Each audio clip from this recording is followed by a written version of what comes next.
பாருங்கள், இன்றைக்கி மூக்கல்ல குருமா தான் வைக்க போகிறேன். சப்பாத்திக்கு மாவு எடுத்து வச்சுருக்கேன். இதை பார்த்திங்கன்னா ஒரு 8 மணி நேரம் ஊற வச்சுருங்கங்க. நான் காலைல செய்கிறதுக்கு நைட்டே ஊற வச்சுட்டேன். நீங்கள் நைட்டுக்கு செய்யணுன்னா காலையிலே ஊற வச்சுருங்க. ஒரு 8 மணி நேரம் நல்லா ஊற வச்சுருங்க. இதை நம்ம இப்போ கொஞ்சமாக உப்பு போட்டு வேக வச்சுக்கலாம்.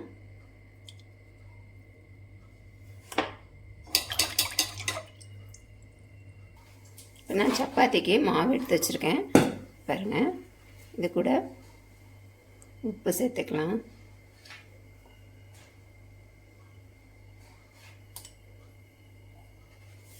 வெதுப்பான சுடு தண்ணிங்க, கை பொறுக்கிற அளவுக்கு. ரொம்ப சுடு தண்ணியாக ஊற்றுனீங்கன்னா மாவு ரஃப் ஆகிடும். லைட்டான சூடை வச்சு மாவு பிசைஞ்சிக்கலாம். நம்மளுக்கு அப்போ சப்பாத்தி நல்லா சாஃப்டாக கிடைக்குங்க. அதுக்கு தான்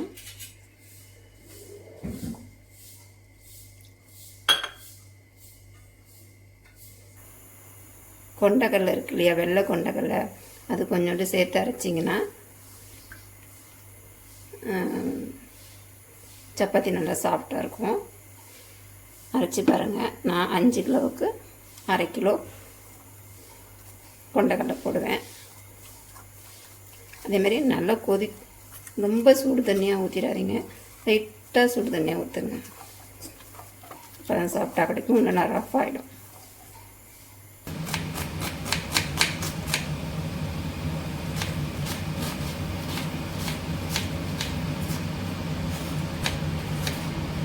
நான் பார்த்திங்கன்னா 3 வெங்காயமும் 2 தக்காளியும் எடுத்துருக்கேன்.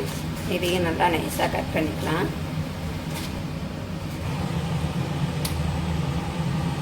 எண்ணெய் காஞ்சிருச்சு. நம்ம மசாலா பொருள் சேர்த்துக்கலாம்.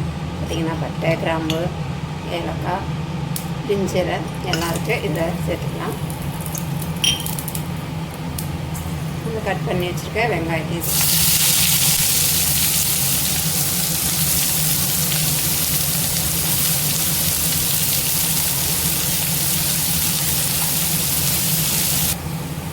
வெங்காயம் நல்லா வதங்கிடுச்சு. 1 ஸ்பூன் அளவு இஞ்சி பூண்டு பேஸ்ட்டு போட்டுக்கலாம்.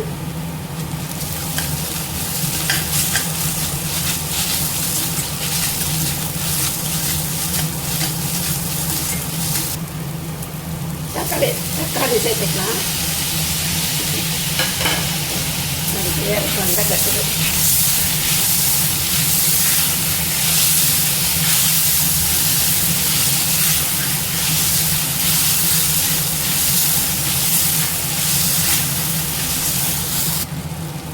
இது கூட புதினா இலை சேர்த்துக்கலாங்க. இது பார்த்திங்கன்னா எங்கள் தோட்டத்தில் இருந்தது தான். நம்ம கடையிலலாம் வாங்கிட்டு வரோம்ல, அந்த இலையை, அந்த செடியை நம்ம கிள்ளிட்டு இந்த மாதிரி புதைச்சி வைங்க. அந்த இந்த நம்மளுக்கு அது கிடச்சிடும். அப்போக்கப்போ போய் கடையில் வாங்கிட்டு வேண்டாம். நம்ம உடனே பறித்து உடனே போடும்போது வாசனை நல்லாயிருக்கும். ஒரு 4 காரத்துக்கு தேவையான அளவு மிளகாத்தூள் நான் பார்த்திங்கன்னா இதெல்லாம் 1.5 ஸ்பூன் போட்டுக்கிறேங்க. சின்ன ஸ்பூன் தான், அதனால் மல்லித்தூள் 1 ஸ்பூன், மஞ்சத்தூள்,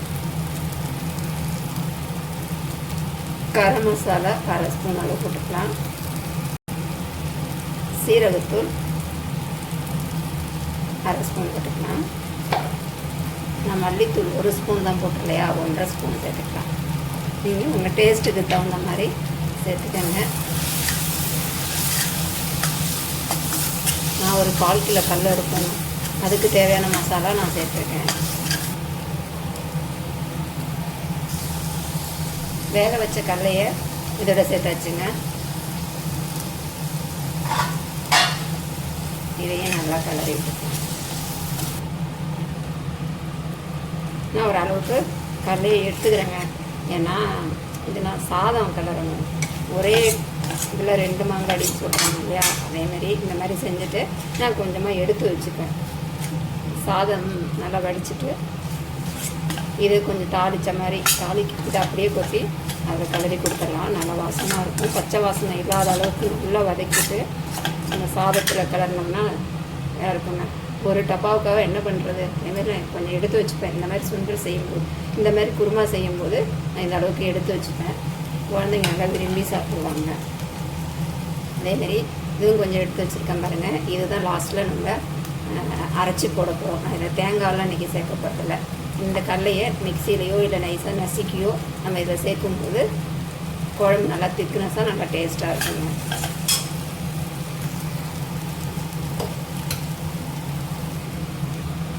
இந்த கடலையை எடுத்துருக்கோம் இல்லையா, இதை பார்த்திங்கன்னா இப்படி நசுக்கினாலே நம்மளுக்கு நசுக்கிடும். கொஞ்சம் மிக்சியில் நைஸாக அரைச்சி குறப்பாக அரைச்சி நம்ம மசாலாவோட சேர்க்கும்போது, சுண்டல் குழம்போடு சேர்க்கும்போது நம்மளுக்கு குழம்பு திக்னஸாக இருக்கும். நான் இன்றைக்கி தேங்காய் சோம்பு சீரகம்லாம் அரைக்க போகிறதில்ல. இன்றைக்கி இது மட்டும்தான் பாருங்கள். இது இருக்கட்டும். வேக வச்ச தண்ணியை இருத்து வச்சோம் இல்லையா, இது கூட சேர்த்துக்கலாம்.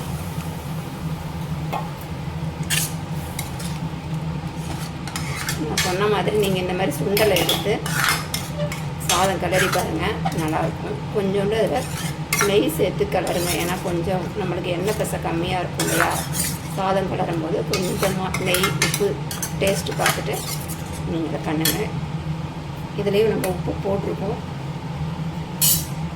உப்பை பார்த்துட்டு நீங்கள் டேஸ்ட் பண்ணிட்டு போட்டுக்கோங்க.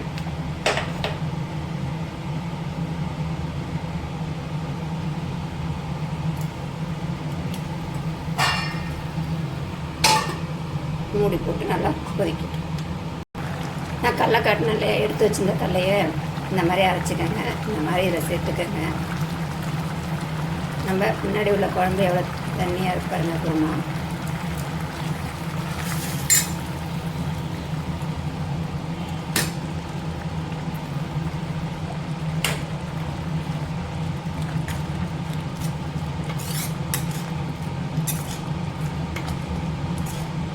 அவ்வளோதாங்க. இது போட்டு ஒரு கொதிக்க வச்சோன்னா நம்ம இறக்கி வச்சிடலாம். பாருங்கள், குருமா திக்காயிடுச்சா, செம்ம டேஸ்ட்டாக இருக்குங்க. சப்பாத்தி கூட சாப்பிடும்போது இந்த மாதிரி செஞ்சு பாருங்கள். தேங்காய் சோம்பு சீரகம்லாம் அரைச்சி ஊற்றாமல் இந்த மாதிரியும் ஒரு வாட்டி செஞ்சு பாருங்கள். நல்லா அருமையாக இருக்குது பாருங்கள்.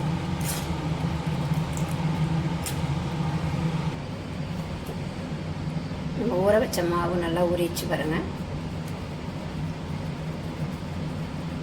நீங்கள் எவ்வளோ எடுப்பீங்களோ இந்த மாதிரி சப்பாத்திக்கு மாவு எடுத்துக்கோங்க. நான் இந்த அளவுக்கு எடுத்துருக்கிறேன்.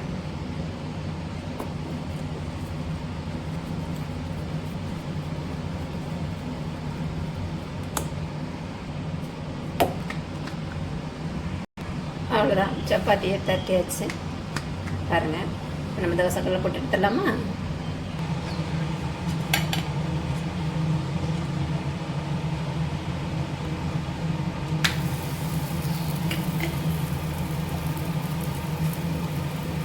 மேலே லேசாக எண்ணெய் தேய்ச்சிக்கலாம், ரொம்ப தேய்க்க வேண்டாம்.